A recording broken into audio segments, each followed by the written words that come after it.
La copa de cristal se hizo añicos contra la pared justo detrás de mi cabeza.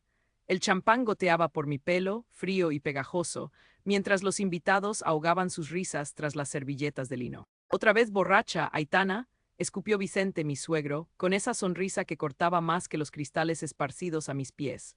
Sus ojos grises, fríos como el mármol de su mansión, me taladraron. Patética, igual que tu madre. Mi estómago se retorció, nunca hablaba de ella, nunca. Pero esta noche, con 200 personas colgadas de sus palabras y los móviles grabando, había decidido destriparme. Vicente, por favor, intenté que mi voz no temblara, pero las palabras se me atascaron en la garganta. Él alzó su copa intacta, el diamante de su anillo brillando bajo las lámparas de araña. Brindo por los 70 años de un hombre que no tolera la mediocridad, anunció, y el salón coreó. Luego, lento, deliberado, dejó su copa sobre la mesa. El silencio que siguió fue peor que los susurros. Y brindo por sacarte de mi testamento, Aitana, a partir de hoy no eres nada para esta familia. El golpe me llegó antes que las palabras. Su mano, pesada y anillada, me cruzó la mejilla con tanta fuerza que el mundo se ladeó. El dolor explotó en mi piel, pero lo peor fue el sonido, seco, definitivo, como un disparo. Alguien jadeó, alguien más rió. Yo solo sentí el calor de la vergüenza subiéndome por el cuello mientras las lágrimas me quemaban los ojos.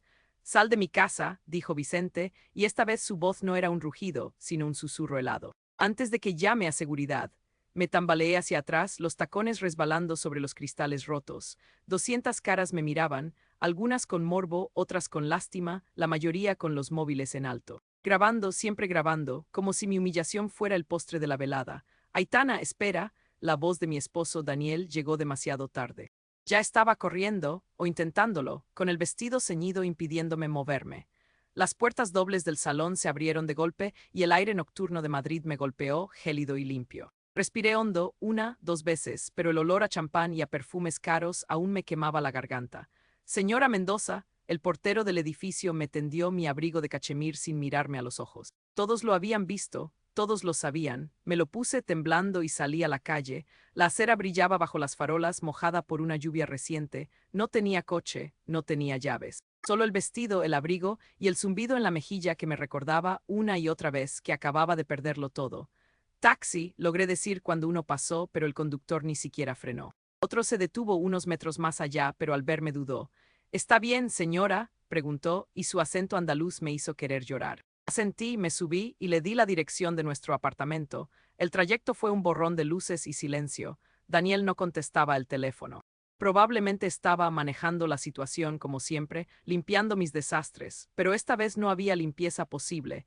Vicente me había desheredado, en público, con testigos. Y lo peor era que, por primera vez en años, no sentí rabia, solo un vacío tan profundo que me asustó.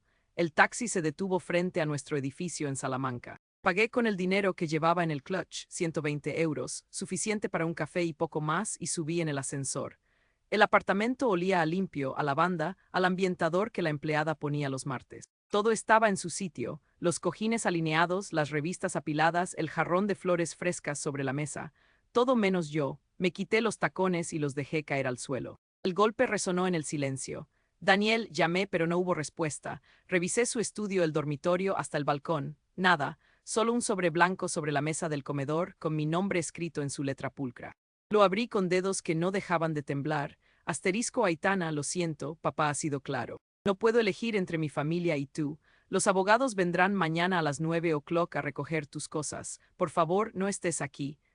Asterisco, la carta se me cayó de las manos. Las 9 de la mañana. Dentro de, ¿cuántas horas? Miré el reloj, las 2:17. 5 horas para empacar 34 años de vida, o lo que quedaba de ella. Me dejé caer en el sofá y cerré los ojos. El dolor en la mejilla ya era solo un latido sordo, pero el de adentro, ese crecía, porque Vicente no hacía esto sin razón, él no perdía el control. No en público, no así, algo había cambiado, algo que yo no sabía, y de repente una pregunta me heló la sangre. Asterisco, ¿qué demonios había hecho para merecer esto? Asterisco. El timbre sonó a las 9 en punto, como si los abogados hubieran sincronizado sus relojes con el infierno. Me sequé las manos en el delantal de la cocina, el mismo que usaba para restaurar cuadros, manchado de aceite de linaza y pigmentos, y respiré hondo, 3 veces, como si eso pudiera prepararme. Señora Mendoza, abrimos en nombre del Juzgado de Primera Instancia de Madrid, dijo una voz masculina al otro lado de la puerta. No era una pregunta. Era un veredicto. Mis dedos temblaron al girar el picaporte. 3 hombres con trajes oscuros y maletines de cuero me esperaban en el pasillo. El del medio, calvo y con gafas de montura metálica, sostenía un sobremanila. Aitana Mendoza Rivas leyó en voz alta, aunque sabía perfectamente que estaba sola. Por orden judicial, debemos notificarle que queda desvinculada de todos los bienes, cuentas y propiedades de la familia Mendoza a partir de este momento. Me reí, no pude evitarlo. Era un sonido seco, roto, que sonó más a sollozo que a otra cosa. Vaya, qué eficientes, dije cruzando los brazos. ¿También van a llevarse el jarrón de la entrada? Es un Murano. A Vicente le encantaba. El abogado no sonrió. Tenemos instrucciones de supervisar la recolección de sus pertenencias personales. Un camión llegará en 1 hora. 1 hora. 60 minutos para decidir que merecía salvar de una vida que, al parecer, nunca había sido mía. ¿Puedo al menos tomar un café antes de que me echen como a una ocupa? Pregunté, señalando hacia la cocina. Sintieron, incómodos, como si les hubiera pedido que bailaran un flamenco. Cerré la puerta y me apoyé contra ella. El apartamento olía a café recién hecho y a cera de abejas, ese aroma que siempre me tranquilizaba. Pero hoy no, hoy todo apestaba a mentira. Me serví una taza negro, sin azúcar, como lo tomaba desde los 18, y me senté en el taburete frente a la isla. El sobremanila seguía en manos del abogado. ¿Qué hay ahí?, pregunté señalándolo. Documentos legales, y esto. Sacó un sobre más pequeño, de papel grueso, con mi nombre escrito en una caligrafía que no reconocí. Lo abrí. Dentro una llave de plata y una nota, asterisco para cuando lo sepas todo. M, Magnus, el nombre me golpeó como un puñetazo, como sabía. Señora, tenemos prisa, interrumpió el abogado. Guardé la llave en el bolsillo del delantal y dejé la taza en el fregadero. Muy bien, empecemos por el dormitorio. 2 horas después, mis pertenencias personales cabían en 4 cajas de cartón. Ropa, libros, algunas herramientas de restauración, el cuaderno de bocetos que llevaba desde la universidad y una foto enmarcada de Daniel y yo en Venecia. El anillo de compromiso lo había dejado sobre la mesita de noche. No era mío, nada lo era. Firme aquí, por favor, dijo el abogado tendiéndome un documento. Lo leí por encima: renuncia a derechos, cláusulas de confidencialidad, amenazas veladas, y garabateé mi nombre. Aitana Mendoza, por última vez. Listo, dije entregándole el bolígrafo. Una cosa más. El abogado sacó un sobre final, con el logo de un bufete que no reconocí. Esto es para usted, de parte del señor Carvajal. El apellido me quemó, Carvajal. Como el nombre en los documentos que había firmado sin leer cuando me casé. Como el apodo que Vicente solía murmurar cuando creía que no lo escuchaba. Asterisco, la pequeña Carvajal. Asterisco, el sobre contenía una tarjeta de visita y una dirección en Barcelona. ¿Nada más? ¿Qué demonios significa esto?, pregunté, pero los abogados ya se dirigían a la puerta. Buena suerte, señora, dijo el calvo antes de cerrar. Me quedé allí, en medio del salón vacío, con 4 cajas y un nombre que no era mío. Afuera, el camión de mudanzas rugió al arrancar. Y entonces, como si el universo hubiera estado esperando ese preciso momento, mi móvil vibró. Número desconocido. Diga, contesté, la voz quebrada. Aitana, soy Magnus Carvajal.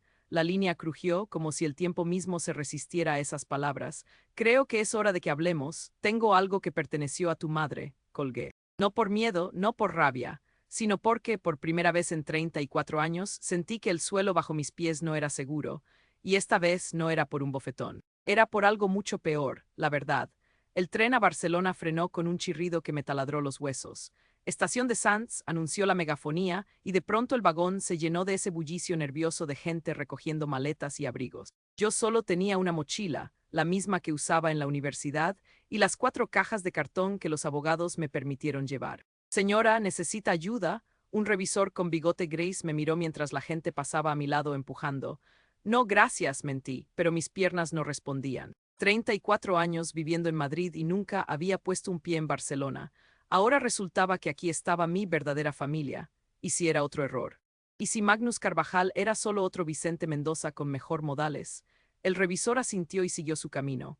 Respiré hondo, el aire olía a café y a pan recién horneado, a algo que no era Madrid, y bajé del tren. Las baldosas de la estación brillaban bajo las luces fluorescentes. Busqué un banco libre y saqué el móvil. 3 llamadas perdidas de Daniel, 2 mensajes. Asterisco Aitana, hablemos asterisco, y asterisco no es lo que parece asterisco.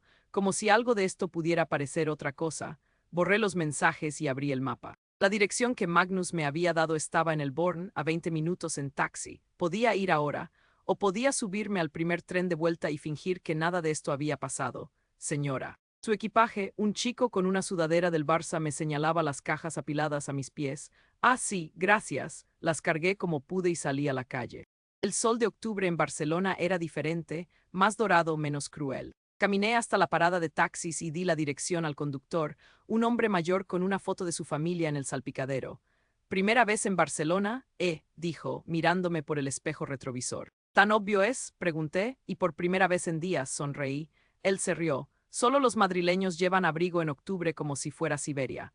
El trayecto fue un borrón de calles estrechas y edificios con balcones llenos de plantas. Cuando paramos frente a un portal de piedra en el Born, el taxista se volvió. Calle de Montcada, número 17. Aquí vive gente con dinero, señorita. Pagué demasiado, probablemente, pero no me importó y bajé. El edificio tenía un ascensor de hierro forjado que crujía como si fuera a desmoronarse. Tercer piso, puerta B. No había timbre, solo un llamador de bronce con forma de hoja. Levanté la mano, pero no pude. ¿Qué decía uno en estas situaciones? Asterisco, hola, soy la hija que secuestraron hace 34 años, ¿puedo pasar? Asterisco, la puerta se abrió antes de que tocara. Un hombre alto, con el pelo canoso y ojos del mismo verde que los míos, me miró, no dijo nada, no hizo falta. Magnus, susurré. Él asintió y entonces vi que sostenía algo entre sus manos, un brazalete de plata, idéntico al que yo llevaba puesto desde que tenía uso de razón. Bienvenida a casa, Laya, dijo. Y el mundo, otra vez, se partió en dos.